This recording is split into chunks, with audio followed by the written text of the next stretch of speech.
Hi, I am Jagdish, Assistant Professor of EC Department, SNS College of Technology, Coimbatore.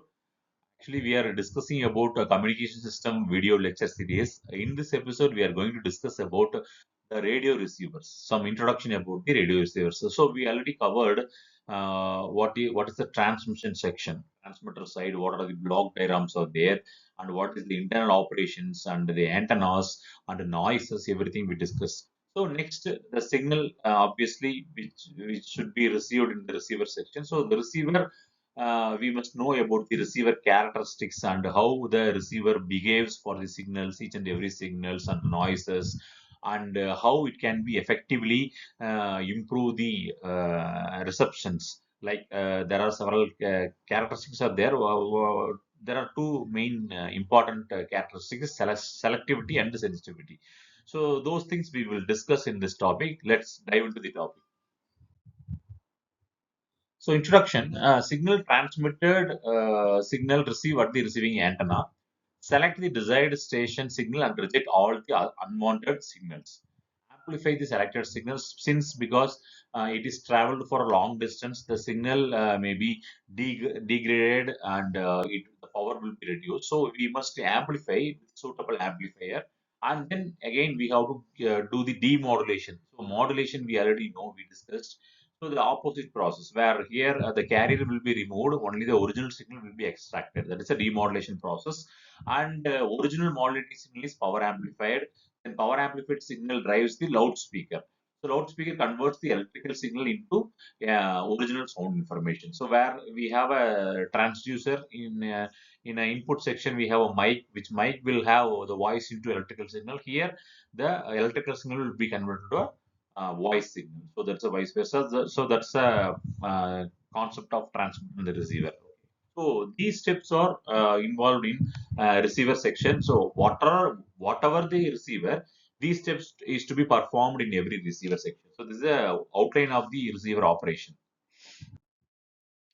And types of radio receivers. There are two types of radio receivers. One is a TRF, it's a tuned radio frequency receiver. Another one is a super heterodyne radio receiver. So TRF, that's a tuned radio receiver, is oldest but simple one, but it has many drawbacks. Nowadays, super heterodyne receivers are in use and most popular because it has advantage over TRF. Tuned radio frequency receiver. So here, this is the block diagram representation of TRF. So here we have antenna and followed by we have first the RF amplifier. Amplifier we already know. So the signal when it is a propagation takes place, so it will cross the many places like multiple path disorder, multiple path propagation will occur, and some noises will be affecting the original signal. So the signal will be degraded, the signal strength will be reduced. So we must use the appropriate amplifier. So here this is the first stage RF amplifier, and then again we need to give the second stage amplifier, then detector. So detector is nothing but of a demodulator. Demodulator can be called as a detector also. Detector here, I said already, the demodulation, the receiver, that is a carrier signal will be removed and the original appropriate signal will be extracted. So that's why we are here. We are using the detector. So the first amplifier, second amplifier, third, the detector will be ganged, right? So that will be equally operated in the appropriate manner, right? So then next will be audio amplifier. So once the receiver signal, once the input information signal is detected, that is a demodulated, that should be again amplified by means of audio amplifier, because we are using here input signal we have taken as a audio signal or voice signal, right? So we must use the audio amplifier. Then again, it should be given to the power amplifier, which is power amplifier is connected to the loudspeaker. So it will drive the loudspeaker. Finally, you will get the audio output. So this is the TRF, tuned radio frequency operation. This is a block diagram.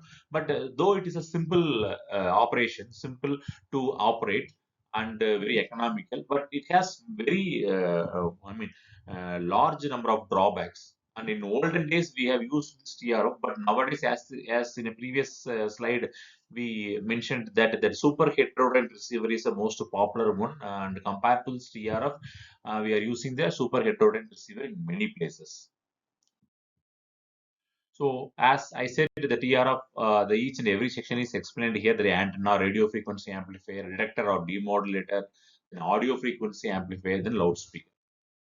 So key limitations of TRF is variable bandwidth and instability, then difficult alignment. These are all the key limitations. Apart from this, there are several drawbacks also there. And let us come for the most popular one. There is a super heterodyne receiver. This is a block diagram where we have a antenna, receiver antenna, and followed by we have a RF amplifier and a tuning, then mixer. Here is one of the important part is mixer, where the local oscillator will generate the frequency. That frequency will be mixed up with the RF signal. Then we have a IF amplifier. There is intermediate frequency amplifier and a filter. And again, we have a demodulator, an audio amplifier, and the loudspeaker. So this is the block diagram of super heterodyne receiver.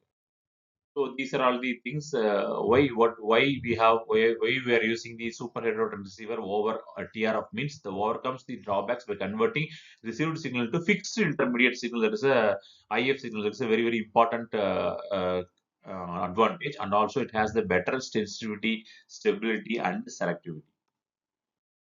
So these are the assignment questions. You just listen, you just see the question and justify your answer. Thank you.